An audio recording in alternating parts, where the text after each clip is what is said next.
主差遣我哋，因為主所定嘅日子，我哋心中充滿喜樂，聖靈大大充滿所有嘅弟兄姊妹，弟兄姊妹都要起嚟向主歡呼讚美。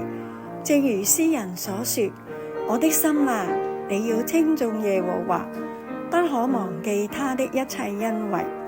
詩篇103篇2節，實實在在的主嘅恩惠喺我哋嘅身上呢，有幾多呢？你記唔記得呢？如果係忘記咗，請你用一啲安靜嘅時間諗一諗，諗到咗你就馬上向主感恩，亦都要把握機會向別人去分享主嘅愛。真係㗎，主嘅恩係好多好多，超乎我哋所想所求，難以測度。係唔係真嘅呢？當然係真嘅啦。既然係咁真實，我哋咧唔好將佢收埋啊！我哋要勇敢嘅起嚟述說主嘅恩典。我哋大家仲記唔記得鬼入豬群呢個聖經故事啊？耶穌救咗被鬼附嘅人，佢就對佢講：你回家去，叫佢翻屋企。但係叫佢翻屋企咧，要做一啲嘅嘢，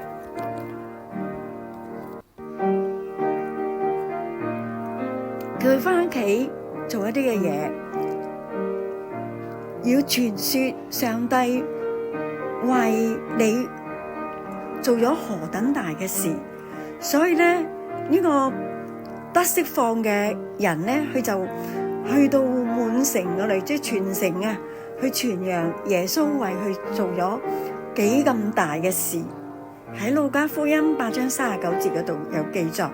所以今日主耶穌亦都差遣我哋翻屋企見證主嘅恩典，亦都要去到人群當中傳揚主喺我哋身上做咗何等大嘅事。除咗耶穌之外，冇人能夠喺我哋嘅身上做呢咁偉大奇妙嘅救恩。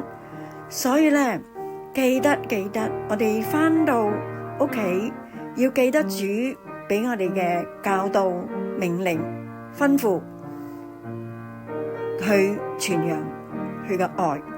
所以咧，我哋應該效法以賽亞先知咁樣講：主啊，我喺呢度啊，請你差遣我。